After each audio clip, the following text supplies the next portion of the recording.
Family issues పై మరో audio release చేశారు మంచు మోహన్ బాబు. అనుమతి లేకుండా ఫ్యామిలీ గొడవల్లో దూరడం తగదన్నారు. కుటుంబాన్ని రోడ్డుకు ఈడ్చొద్దని మీడియాకు ప్రాధేయపడ్డారు. నా వ్యక్తిత్వం ఏంటో మీ అందరికీ తెలుసన్నారు మోహన్ బాబు. అందరి కుటుంబాల్లో సమస్యలు ఉంటాయన్నారు. కానీ కొందరు ఉన్నవి లేనట్టు, లేనివి ఉన్నట్టు చూపించారన్నారు. కొందరు సోదరులు కల్పితాలు చేసి చెప్తున్నారన్నారు మోహన్ బాబు. మీడియా మిత్రులపై దాడికి బాధపడుతున్నానన్నారు మోహన్ బాబు. ఉన్నటువంటి తెలుగు ప్రజలకు, భారతదేశంలోనూ యావత్ ప్రపంచంలోనూ 2 రాష్ట్రాల ముఖ్యమంత్రులకు, మీడియా ప్రతినిధులకు నా హృదయపూర్వక నమస్కారాలు. గత 4 రోజులుగా ఏవేమి జరుగుతున్నదని అందరికీ తెలుసు. ముఖ్యమంత్రులకు కూడా తెలుసుంటుంది. ఎందుకంటే వాళ్ళు ఎన్నో సమస్యలతో తలమునకలై ఉంటారు. కానీ ఎవరో ఆయన పర్సనల్ సెక్రటరీస్ చెప్పుండొచ్చు. నా హృదయంలో ఉండే ఆవేదన ఏమిటంటే కుటుంబ సమస్యల్లో ఎవరైనా పర్మిషన్ లేకుండా ఇతరులు జోక్యం చేసుకోవచ్చా? మీరే ఆలోచించండి. 100% అనాల్సిన అవసరం లేదు. కనీసం 95-99% కుటుంబ సమస్యలు ఉంటూ ఉంటాయి. మేమంతా నటులం కాబట్టి మా విషయాలు, పాపులర్గా ఉన్న రాజకీయ నాయకుల విషయాలు, కొంతమంది ఉన్నవి లేనివి, లేనివి ఉన్నవి చెబుతూ ఉంటారు. చెప్పేవాడు కూడా ఆలోచించాలి, వాళ్ళ మనసులు, వాళ్ళ కుటుంబ సమస్యలు అని. ఇదంతా ప్రజలకు తెలుసు. కానీ ఎందుకులే మన పనులు మనం చేసుకుందాం అని అందరూ సైలెంట్గా ఉన్నారు. ఇప్పుడు ప్రజలకు కూడా, కొంతమంది రాజకీయ నాయకులు కూడా ఆలోచించుకోవాల్సిన విషయం. విజువల్స్ చూడండి, టీవీల్లో వస్తున్నాయి, సోషల్ మీడియాలో వస్తుంది. రాత్రి 8 గంటలకు గేటు తోసుకుని నా బిడ్డ మనోజ్ కుమార్ వచ్చాడు. అది రైటా రాంగా పర్సనల్ విషయం, తర్వాత మాడుకోవచ్చు. పత్రికాధిపతులు, పత్రికా సోదరులు 4 రోజుల నుంచి నా ఇంటి ముందు మనుషులను పెట్టుకుని, వ్యాన్లు పెట్టుకుని అలా ఉండడం ఎంతవరకు న్యాయం? నేను అప్పటికీ బయట పోతున్నప్పుడు చెప్పాను, అందరికీ నమస్కారం అయ్యా, మీకు కుటుంబ సభ్యులు ఉన్నారు, దయచేసి నా సమస్యను నేనే పరిష్కరించుకుంటాను నా బిడ్డలతో, దీన్ని చిలవలు పరవలు చేయొద్దండి, దయచేసి నన్ను గౌరవించండి, నేను ప్రజలకు ఏం చేస్తున్నాను ఒక విద్య ద్వారా అనేది మీకు తెలుసు, నటుడిగా మీ అందరికీ తెలుసు, ఒక రాజ్యసభ సభ్యుడిగా మీకు తెలుసు, ఎంత క్లీన్ చిట్టుతో వచ్చానో రాజ్యసభ సభ్యుడిగా. నా హృదయంలో ఉండే ఆవేదన చెప్పనలవే కాదు, మీకే చెప్పాలి. ఈ రోజున ఈ మీడియా సోదరులు ఎంత కల్పితాలు, ఎంత నెగటివిటీ నన్ను గురించి చెప్తున్నారో మీ అందరికీ తెలుసు. దానికి నేను బాధపడడం లేదు. మీరు ముఖ్యంగా తెలుసుకోవాల్సింది, రాత్రుల్లో గేటు తోసుకుని, గేటు పగలగొట్టి పర్మిషన్ లేకుండా ఎవరైనా రావచ్చా? మీరే చెప్పండి. వచ్చిన వాళ్ళు అందరూ మీడియా సోదరులా, లేకపోతే ఇంకెవరైనా నా మీద పగ, రాగద్వేషాలతో ఏదో ఒక ఛానల్ చేతులు పెట్టుకుని అలా వచ్చి ఉంటారేమో సందేహం. కానీ వాళ్లను కొట్టాలని, తిట్టాలని మనసా వాచ దైవ సాక్షిగా నేను అలా ఆలోచించేవాడిని కాదు. ఎందుకు? వాళ్ళు ఉద్యోగస్తులు, నేను కూడా ఉద్యోగస్తునే, అందరూ కూలివాళ్ళం. భగవంతుడు ఇస్తుంటాడు మనకు కూలి. ఎవరికి ఏమిటి అనేది ఆయన నిర్ణయిస్తాడు. ఇది మీ అందరికీ తెలుసు. వాళ్లకు నేను చెప్పినా వినకుండా ముందు నమస్కారం పెట్టాను. అయినా అతను నేను కొట్టామనే చెప్తున్నారు తప్ప, మైక్ తీసుకెళ్లి నోట్లో పెట్టాము, నా కన్ను పోవలసింది. కన్ను పోయి ఉంటే అప్పుడు నేను కేసులు పెట్టాలి. అది నా కన్ను పోలేదు, కొంచెం తగిలింది కంటి కింద, నేనే ఎస్కేప్ అయ్యాను. లేకపోతే నా జీవితం గుడ్డిదయ్యేది. అతనికి తల కాదు, చెంప మీద తగిలిందన్నారు. ఓకే, ఆ చీకట్లో ఎలా జరిగిందన్నది వాస్తవమే. మైకు లాక్కోవడం, వాడు నన్ను కేకలేయడం, ఆ దీనిలో ఘర్షణ జరిగింది. నేను కొట్టిన దెబ్బ అతనికి తగిలి ఉండొచ్చు. దానికి హృదయపూర్వకంగా బాధపడుతున్నా. అతను నాకు తమ్ముడే. ఒక తల్లి బిడ్డలం కాకపోయినా I love them, I like them.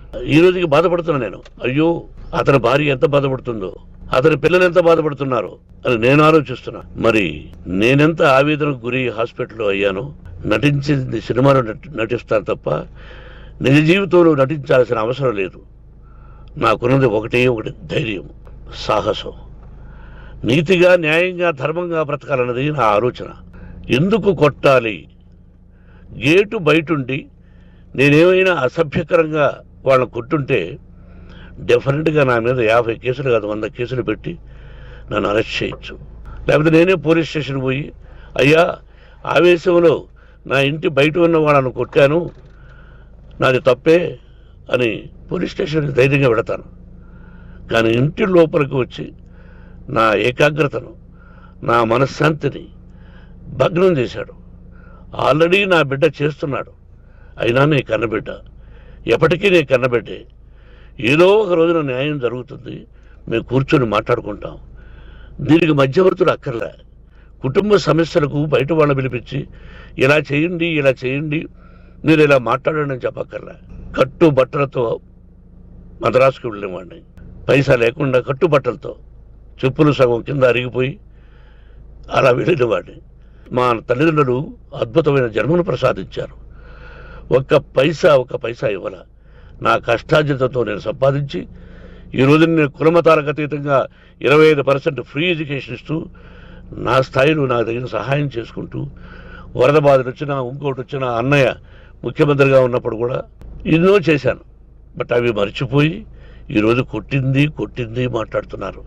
ప్రజాప్రతినిధులారా, నా అభిమానులారా, తెలుగు ప్రజలారా ఆలోచించండి. నేను చేసినది తప్పు, కొట్టినది తప్పు. ఏ సందర్భంలో కొట్టాల్సి వచ్చింది? మీ ఇంటికి దూరితే ఒప్పుకుంటారా? మీ ఏకాగ్రతను భగ్నం చేస్తే ఒప్పుకుంటారా? మీరే ఆలోచించండి. న్యాయాధిపతులు కానీ, ప్రజాప్రతినిధులు కానీ, అభిమానులు కానీ, వ్యాపారస్తులు కానీ, ఇదే మీడియా ప్రతినిధులు కూడా వాళ్ళ ఇళ్ళలోకి ఎవరైనా దూరి మమ్మల్ని గురించి ఇలా రాశావు అని ఆ ఇళ్ళలోకి ఒక 10 మంది వెళితే వాళ్ళు దండం పెట్టి పంపిస్తారా? ఏం చేస్తారు? మీకు టీవీలు ఉన్నాయి, మాకు టీవీలు లేవు. నేను కూడా రేపు టీవీ పెట్టచ్చు. అది కాదు గొప్ప. నా హృదయపూర్వకంగా చెప్తున్నా, అతని మనసును బాధ పెట్టినా, అతను గాయమైన దానికి చాలా చింతిస్తున్నాను. చింతించే లాభం ఏమిటండి అంటే మరి ఏం చేయాలి? మీరు చేసిందంటే మళ్ళీ చెప్తున్నా, అసలు అతను నిజంగా జర్నలిస్టా కాదా అని ఆ చీకట్లో నాకు ఎలా తెలుస్తుంది? టీవీ 9 అని నాకు ఎలా తెలుస్తుంది? ఏదో ఒక కంటి మీదకి ఒక మైక్ వచ్చింది, దానికి అబక్కం లాక్కున్నాను. ఇది వాస్తవమే, అసత్యం కాదు. అది టీవీ 9, ఆ టీవీ 9 మైక్నే లాక్కోవాలి. అది ఏంటండి? నేనేమన్నా మూర్ఖుడినా? వాళ్ళందరూ నాకు కావలసిన వాళ్ళే. మరి ఈ విషయంలో మాత్రం మీరందరూ అంటే మీరు చేసినది తప్పు అని మీరు ఒక్కరు అనలేదే. కానీ జర్నలిస్టు సోదరులు ఒక ఆడపడుచు, దాదాపు ఒక 5-6 మంది ఆడపడుచులు, ఒక 5-6 మంది సోదరులు, వాళ్ళందరూ మాట్లాడారు. కొట్టడం తప్పైనా ఏ సందర్భంలో కొట్టవలసి వచ్చింది ఇవన్నీ క్లియర్గా మాట్లాడారు. ఆయన్ని మీరు చెప్పరు. కాబట్టి పైన భగవంతుడు చూస్తున్నాడు. పోలీస్ అంటే నాకు ఇష్టం. ప్రజలను కాపాడవలసిన బాధ్యత వాళ్ళది, రక్షణ కల్పించవలసింది. నా విద్యాలయానికి కూడా ఐపీఎస్లు, ఐఏఎస్లు అయిన విద్యార్థులు ఉన్నారు. వాళ్ళకు న్యాయం, ధర్మం నేర్పించి పంపించాను నా ఇన్స్టిట్యూషన్లో. కొంతమంది ఐపీఎస్లు, ఐఏఎస్లు, డీసీపీలు ఇలా చాలామంది ఉన్నారు. బట్ ఎక్కడెక్కడో పనిచేస్తున్నారు. వాడు నా బిడ్డలు. మరి వాళ్ళు కూడా పోలీసు ఉద్యోగస్తులే కదా, న్యాయంగా ఉన్నారు కదా. కానీ ఇక్కడ మాత్రం ఏకపక్ష నిర్ణయం ఏమి చేస్తున్నారో మీరే ప్రజలారా చూడండి, ఆలోచించండి. నేను న్యాయమా అన్యాయమా? నేను చేసింది న్యాయమా అన్యాయమా? మీరే ఆలోచించండి. నా ఇంటికి తలుపులు బద్దలు కొట్టి రావడం న్యాయమా? మీరే చెప్పండి. ఎల్లప్పుడూ మీ ఆశీస్సులు కోరుకునే మీ మోహన్ బాబు. నమస్కారం.